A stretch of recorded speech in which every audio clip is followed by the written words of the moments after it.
Hey, what's going on, everybody out there in YouTube land? Deer Hunter DVM coming to you here, June 30th, and it's hot. Sunday, June the 30th, and it's pretty hot today. It's like, I don't know, heat index of around the upper 90s, 100, somewhere around there. It's plenty warm. About 2 o'clock in the afternoon. I want you guys to think about something that I sometimes forget about myself. I'll tell you, just tell on myself here. And that's thermal cover works both ways. Okay, so in the wintertime, we all hear the term thermal cover in the wintertime, and we're all thinking about whitetail staying out of the wind, staying dry, and staying warm. The inverse of that happens, I feel like, in the summertime too. So in what I would consider thermal cover would be shade and airflow and proximity to water. So if you look at this spot right in here behind me, so let's take just a panoramic view of the farm.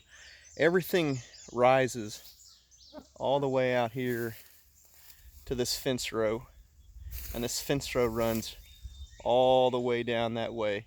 So this fence row is nice and wide, nice big shady top, right? What's up high up on top of this knob, and it's catching a ton of breeze. It's no joke, it's hotter than hell today, but it feels like air conditioning up here on top of this knob. That wind's blowing through it, it flows freely through here, and it's got, like 30 yards worth of cover. And it literally, like, it feels like air conditioning versus elsewhere, versus in the timber. So with air flowing through it, it's up here on this high spot where a buck can get good view of bad guys coming down the access lanes back and forth here. He's catching that prevailing coming out this way.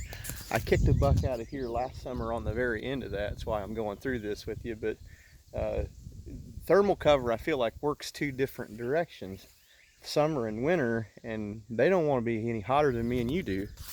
So like with this, they can bed up along this fence row, and they do it too. I've seen them stay in the shade, catch that nice breeze that's blowing through here today, and it literally feels 20-30 degrees cooler up on top of this little hill right here on this fence row in the shade. So it's something I often forget about when I'm going through the motions of putting my trail cameras out in the summertime.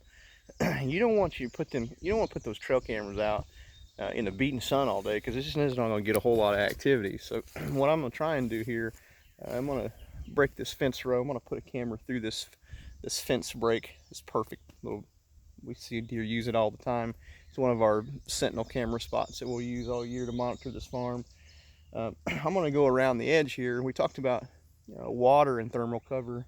It's maybe 80 yards walk to a little pond that's surrounded by timber. So there's water here, there's a breeze here, there's shade here, everything they need to stay cool in the summer.